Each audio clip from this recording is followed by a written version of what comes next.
Welcome into ATL Day Ones with Jarvis and Tenitra. Coming up on today's show, do the Georgia Bulldogs have a culture problem? And I feel like the folks in Flowery Branch are trying to do their Cardi B making money moves, and we like it. And last but not least, for the culture, North Carolina A&T got a special guest speaker on the commencement. We'll talk about it all next, right here on ATL Day Ones. Let's go. This is ATL Day Ones, part of Locked On Sports Atlanta. And it starts now. I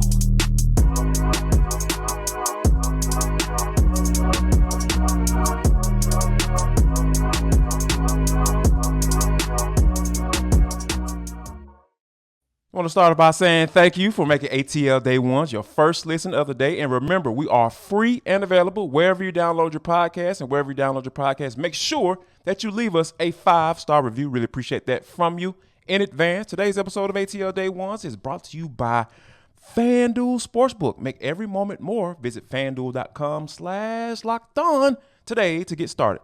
But T, when you think about what all has been going on with the Georgia Bulldogs, and recently we got news that Jalen Carter is going to be charged. He turned himself in. His 2 misdemeanors. He was let out on bond. He went back to the NFL draft, the combine, and, talk with teams, and the supposed to be pro days is coming up here pretty soon. So I think that when you think about all of those things coming out, and then we learned that Dumas Johnson, the linebacker for Georgia, who's returning to the team, he got 5 days prior to the accident, he got a reckless driving and racing charges as well. And Kirby Smart got a chance to talk to the media, T, as far as for the first time since the accident. And I think that he has some pretty interesting words to say as far as where his team stands at currently. Absolutely. We've got complete control of our program and our kids in our program.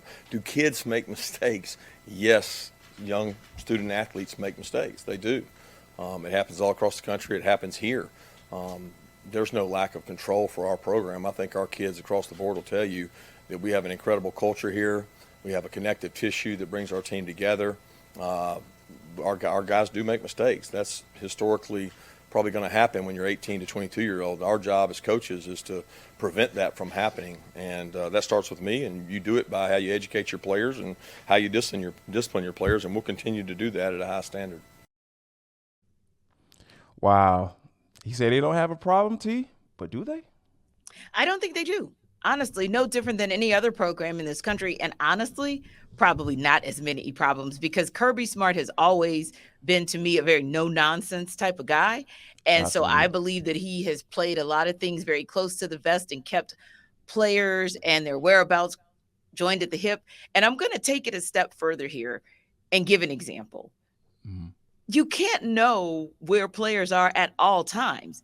The Memphis Grizzlies thought they knew, and we now are seeing that they could not even keep up with Ja Morant 24 hours a day.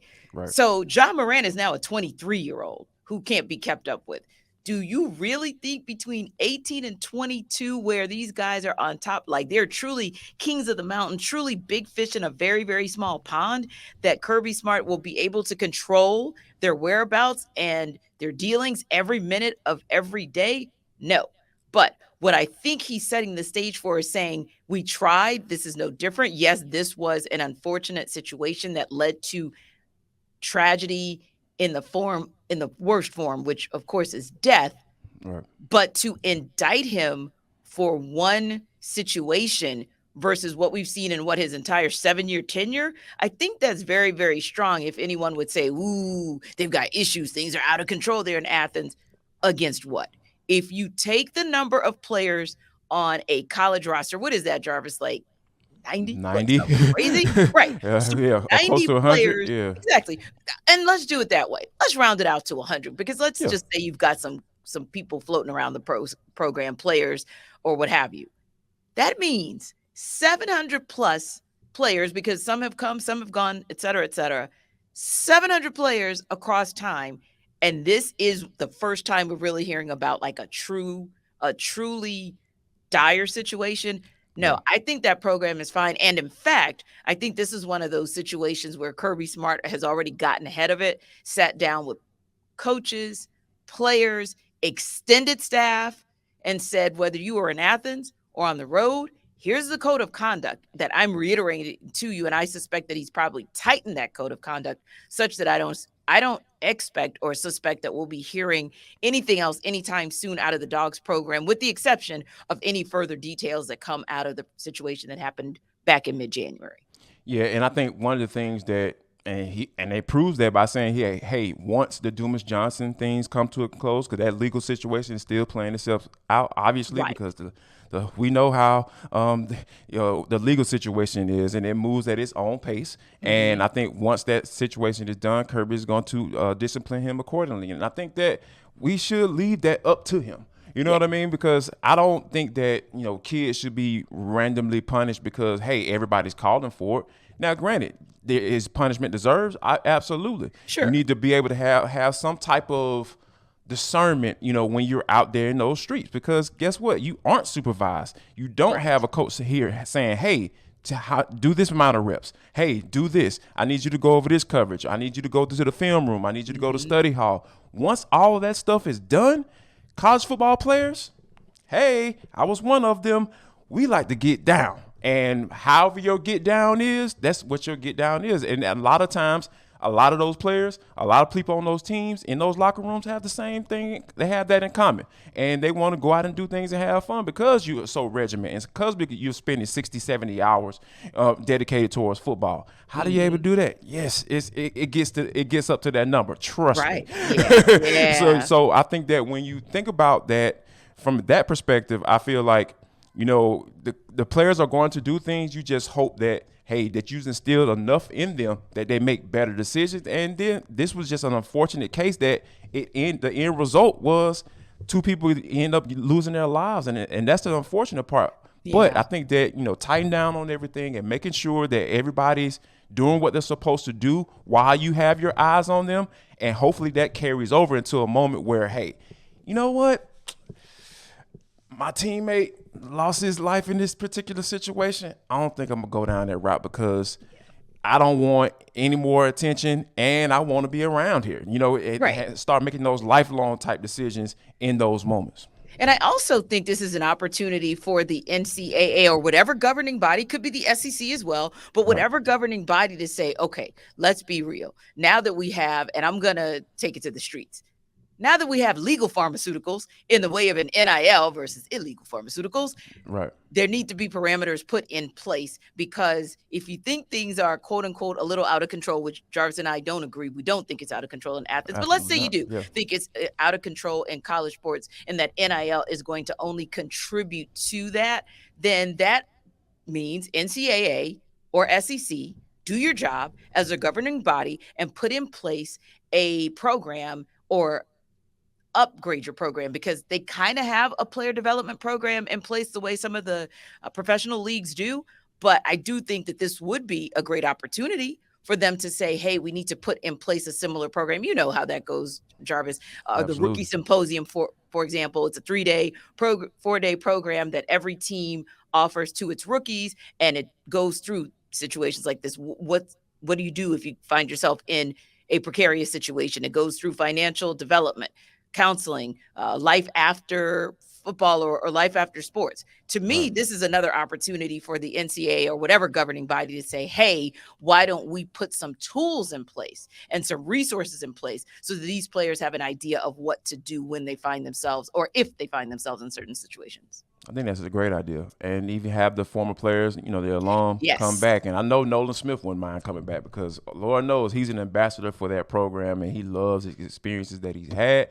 And he's going to take them for the rest of his life. And a lot of times that's the case with a lot of college football players and their experiences. Before we move on, I think we have to talk about the Atlanta Braves. Now, we just got word yesterday that the Atlanta Braves have optioned Ian Anderson and Bryce Elder to Triple A Gwinnett.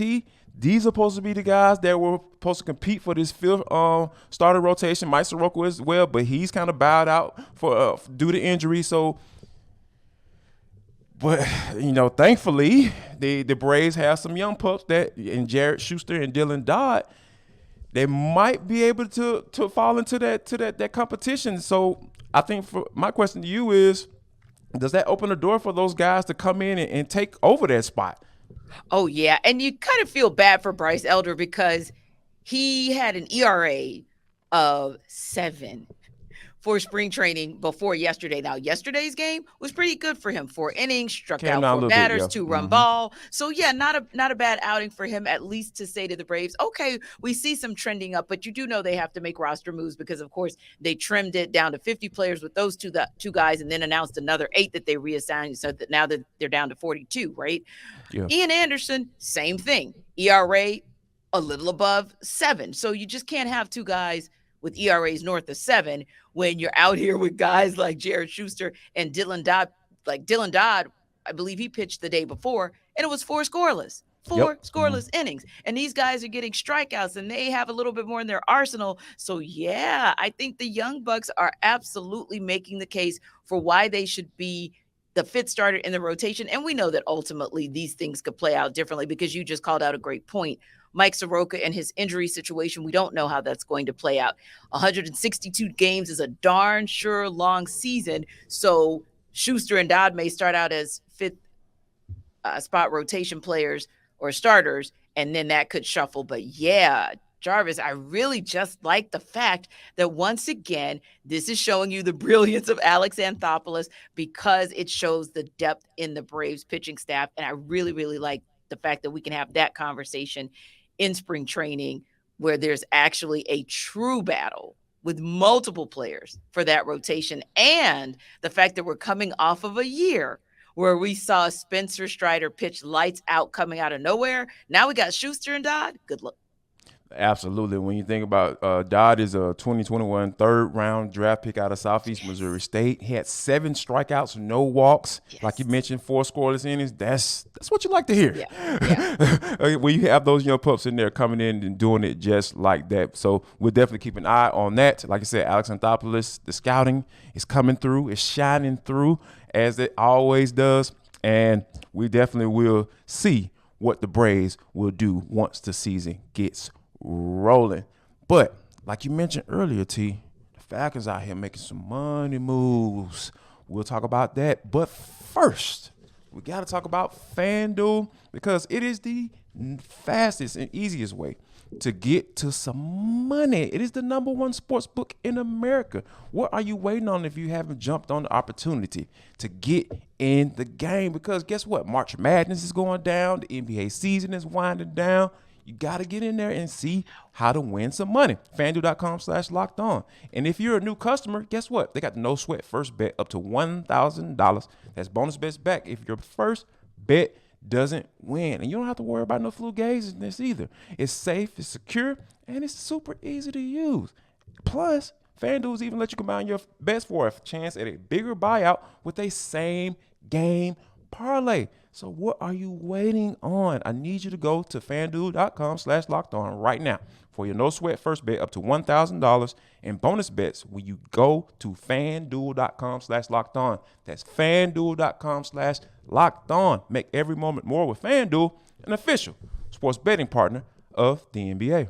So Jarvis, free agency frenzy continued on Tuesday. Now we know, of course, the league's official year begins today at 4 p.m. Eastern time. Also, that's the beginning of free agency officially. But hey, didn't stop the Falcons from making moves. According to Tom Pelissero, the Falcons added Taylor Heinicke on a 2-year deal that was worth up to $20 million, right? So now the Falcons have reiterated that Desmond Ridder is the starter, but that's kind of top-end backup money when you think about it for Heinicke. So in your opinion, what does that kind of say about the confidence they have or don't have in Ridder? And do you think that maybe there's signs that we're leading up to this? Did we get any sneak peek into this happening? Yes, I believe so. I believe that Terry Fontenot has been all but saying QB1, right? Because I asked him directly. I asked him about, Senior Bowl and how the benefits of bringing players in from being around those players so much. And his immediate example to me was Desmond Ridder. And as far as how consistent he was, how every time they interacted him, he was the same way every time. And I feel like that's all what coaches and executives that are leading teams, they look for it. They look for consistency, right? And, if you can consistently,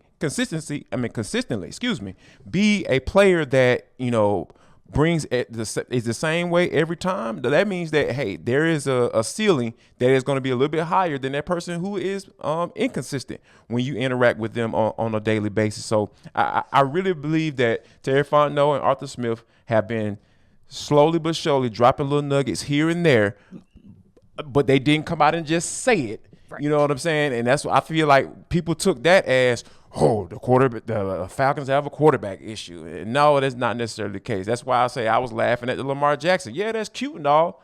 That's fun. That's fun to talk about. But it wasn't going to happen because they trust what they evaluated just last year. And if we're talking about 2 years, he played 12 games and he looked horrible.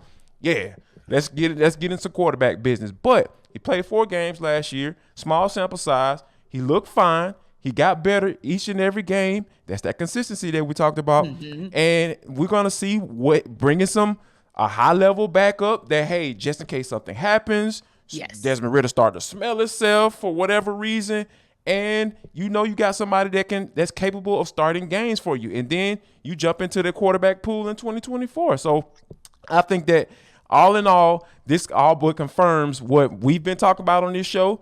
And like I said, we participated in the whole Lamar Jackson thing, but at the end of the day, once we got a foundation of what we feel like Terry Fontenot and Arthur Smith are selling, I think this is an easy buy for me as far as when this news came out about Taylor Heinicke.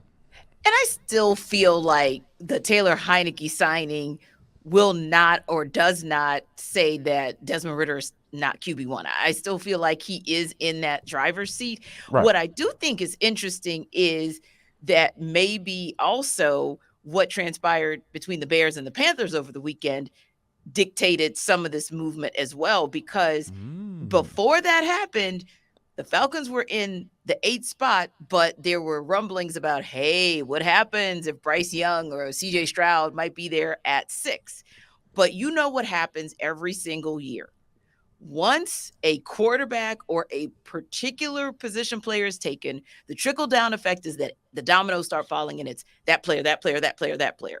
So the Panthers didn't basically trade away the world in order to get that number 1 pick, right? So that they could just trade it down. They're going to go to 1. They're going to go get themselves a QB, and everybody between that first pick of a QB and probably the Falcons will probably follow the same unless they truly don't need a quarterback. That said, if a Bryce Young or a CJ Stroud will likely be gone, then go ahead. That's more reason for you to invest and support Desmond Ridder as becoming your strong QB1. And having a guy who can maybe push him or give him just a little hint of competition to become that QB1 that much faster. So I do think that could have played a part as well in saying, we might have to give up a little too much if we want to go up to go get Stroud or Young. No, thank you. Let's go with Ridder. Let's see what we got. If we don't have what we think we have, we got Heinicke and we got 2024. So yeah, absolutely would agree with you there. And of course, we know one of the other big deals made on Tuesday that was reportedly made on Tuesday. Of course, we'll find out likely officially today around 4:01, and that is Kaleb McGary being re-signed to a 3-year deal worth about $34.5 million. And when you look at where that deal is and where we thought it was going to be, if you do the quick math on it, it's roughly about $11 million a year, and give or take a few $100,000, whereas there were thoughts that he might be upwards in that 18 to 20 mil range. So to have gotten him at 11 mil, I think that was a pretty good look for what he brings to the table. And what I did think of as well, Jarvis, because remember, we talked about this yesterday, the Kaleb McGary signing or not signing would dictate to us where the rest of the dominoes would fall, potentially. Yes, absolutely. Look at the roster as it's now constructed. We know there may be some more moves today, tomorrow, and in the coming days. But as it's currently constructed, regardless of if there are more moves, regardless of even what they do in the draft, do you feel like they have the recipe and the roster for success? And what is your definition of success this season, if you think they do? To answer the question quickly, yes, I think they do have the recipe. I think they have a foundation, right? Because what you think about, I think they're pretty sold on Jake Matthews, right? I think that's fair. And they made it very clear that they won't list him around at least until he's ready to sit down somewhere from Yes. in the NFL. And and bringing him back, and then when you think about now, the only thing is that left guard spot. Sure. I think that when you look at who's out there, there's still a couple of names out there. And the young brother whose names escapes me right now, who we talked to coming into training camp last year that stepped in. Jermaine Ifedi? No, not Ifedi, but no, not Ifedi. Our other guy who we actually interviewed, Yes, Wilkinson, yeah. Elijah Wilkinson. Yes, Elijah Wilkinson. Yes, I think he might be still in play as well for a really solid number Yes. that will make that cohesion that they had. And I think that's the most important thing. A lot of times, I know a lot of times people try to plug and play with the offensive line, but it says something about bringing the same offensive line that you had success with back last year.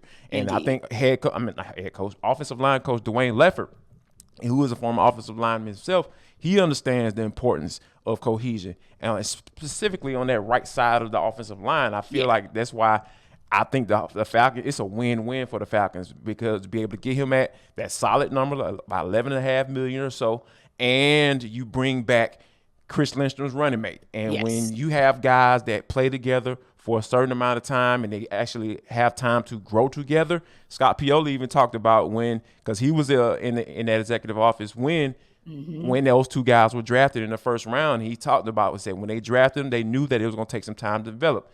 Obviously, Kaleb McGary took a little bit longer than what people would have liked, but he's turned into a pretty solid offensive tackle in the NFL. So I think that with that cohesion that they have, that's the foundation that they need in order to be right. And you know what, T? I think that Tenitra mantra is about to get ready to come into play. And here's why. They got some you talked about the Bears and the Panthers trade thing, right? So that probably means that more than likely it's probably going to be at least 4 quarterbacks going in this with that sixth pick. Will Levis is that wild card. Yeah. Anthony Richardson, we know how he's been wilding folks and turning folks blind to his 50% completion percentage at Florida. You know what I'm saying? Right. People just forget about all that. Like, man, forget that. That man runs a 4.4 and he's 245. Like, the end. At the end. So I think that with all of these determining factors, that means, what does that mean? Position player, the best edge rusher might fall to you. And I'm not saying that Will Anderson is going to be there. Shoot, you got to figure out if Jalen Carter you're going to take him. We talked about that too, T, on this show. It's like, if Jalen Carter is there, do you take him? You got David Onyemata in the fold. Do you bring in a Jalen Carter, or do you try to see, hey, go for Miles Murphy? If Tyree Wilson is sitting right there, are you ready to go? So I just think that things are really working out in the Falcons' favor, and it's all because they got that foundation. And we talked about the vision yesterday. The vision is getting really clear as we head up to the NFL draft.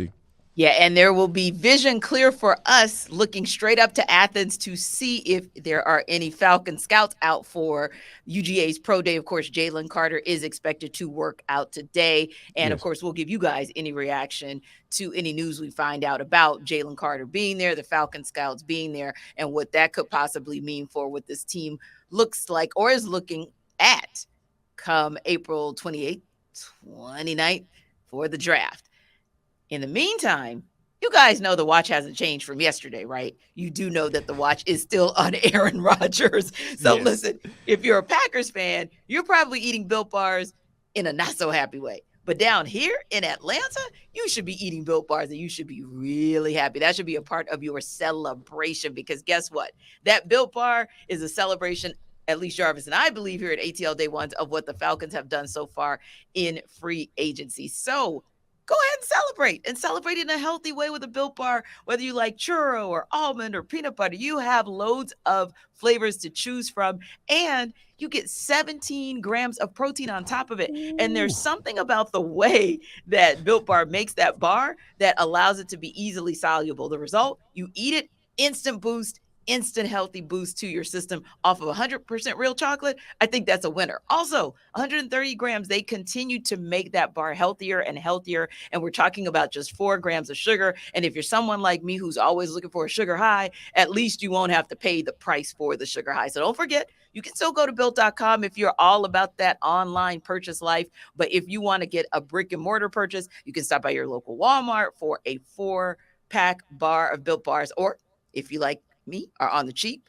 always and every day of my life, then you can go to Sam's Club, and it's a 13-pack that you can get from Sam's Club. So don't forget to check out Built Bar.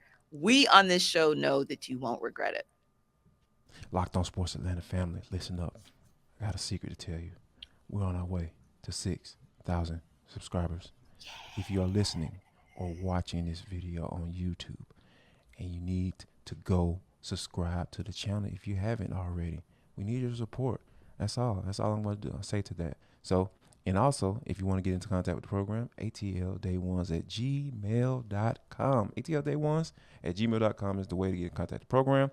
Hit that subscribe button, and we'll be doing all right. And we appreciate you guys. But T, this is For the Culture. It is the intersection between sports, entertainment, and the culture, and sometimes whatever the hell we want to talk about, because that's just how we get down on this show. Today is no different.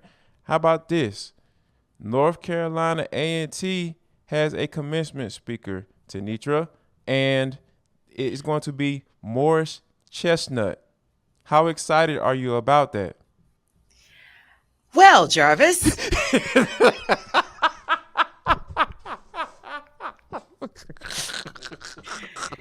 It is only a 4-hour drive, and I like to support the kids.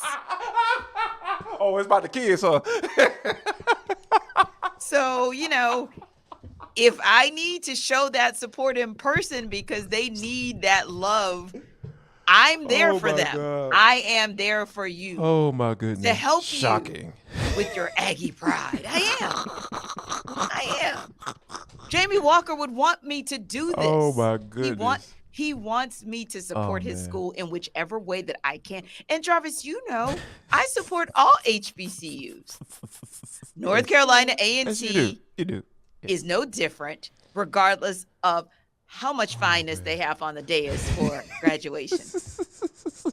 Wow. This is, and you know what? I have somebody that would pair off perfectly with you and ride up there with you. Is my sister-in-law, because she went to North Carolina A&T, so yeah, she would be all for what you're talking about. Like, indeed. As a matter of fact, that will make it a girls trip. Like, seriously. Oh yeah, like, for real. I was gonna say, why not bring today? Let's make this a true. Hey, look, yeah, let's talk about both Mrs. Davises coming through, and they're gonna let their friend in my head and true friend, of course, because we're all cool, gonna let me come along for the ride. But oh my God, would that not be like the coolest thing? But that got me to thinking, Jarvis, like, okay, real talk. Who would you be super excited to see, or would have been excited to see as like a commencement speaker at Albany State, like for your graduation? Oh, wow. Oh man, that is a really good question. Now I have 2 guesses, but I don't know if they're right, but go for it and I'll tell you who my guesses are. Ooh, wow. So, me, sometimes in my younger days, like, I don't know why. And sometimes when I look back on it, I don't know why. I had a super big crush on, wait for it, T. Don't look at me crazy, Keisha Cole. Oh, my goodness. I said don't look at me crazy. Like, I had a big thing for super.